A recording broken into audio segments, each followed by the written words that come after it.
एक बार की बात है, एक छोटी सी लड़की रिया अपने दोस्त रोहन के साथ एक पुराने कबड़ खाने में खेल रही थी। वहां उन्हें एक पुराना डिब्बा मिला।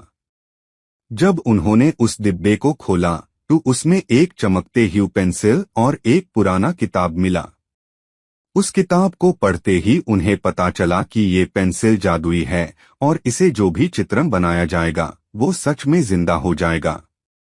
रिया ने सोचा कि वो एक परी बनाएगी। जैसे ही उसने परी का चित्रण बनाया, एक छोटी परी जिंदा हो गई। परी ने उन्हें बताया कि वो एक दुष्ट जादूगर के जाल में फांसी हुई थी और सिर्फ एक सच्चे दिल वाला बच्चा ही उससे आजाद कर सकता था। रिया और रोहन ने परी की मदद से जादूगर को हरने का फैसला किया। जादुई पेंसिल की मदद से रिया और रोहन ने एक हवा में उड़ने वाली गाड़ी बनाई और परी के साथ उस दुष्ट जादूगर के महल की ओर चल दिए। रास्ते में उनका सामना हुआ कई प्रणियों और रिडल वेल द्वारों से। हर रिडल को सॉल्व करने के बाद उन्हें एक नई राह मिली।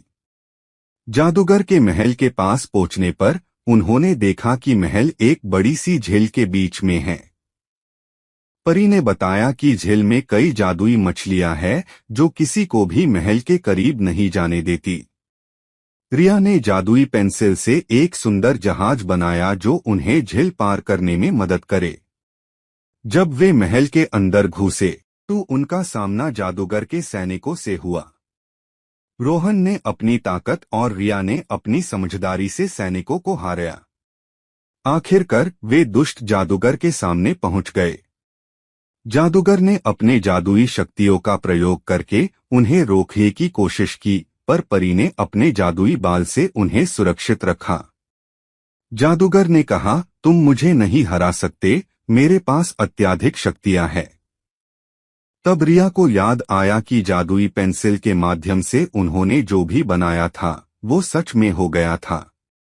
उसने पेंसिल से एक ऐसा शक्तिशाली तलवार बनाई जो दुष्ट जादूगर के सभी जादू को तोड़ सकता था। रिया ने तलवार उठाई और पूरी हिम्मत के साथ जादूगर के सामने खड़ी हो गई। जादूगर ने अपनी शक्तियों से उन्हें गिरने की कोशिश की, पर रिया ने तलवार को जमीन में घुसाया और एक प्रभावशाली रोशनी छोड़ी जो जादूगर को मार रही। जादूगर की सभी शक्तियां छिन गई और वो अशक्त होकर गिर पड़ा। परी ने कहा, तुमने अपने सच्चे दिल और हिम्मत से मुझे आजाद किया। अब मैं अपनी दुनिया में वापस जा सकती हूँ। रिया और रोहन ने परी को अलविदा कहा और वापस अपने घर चले गए।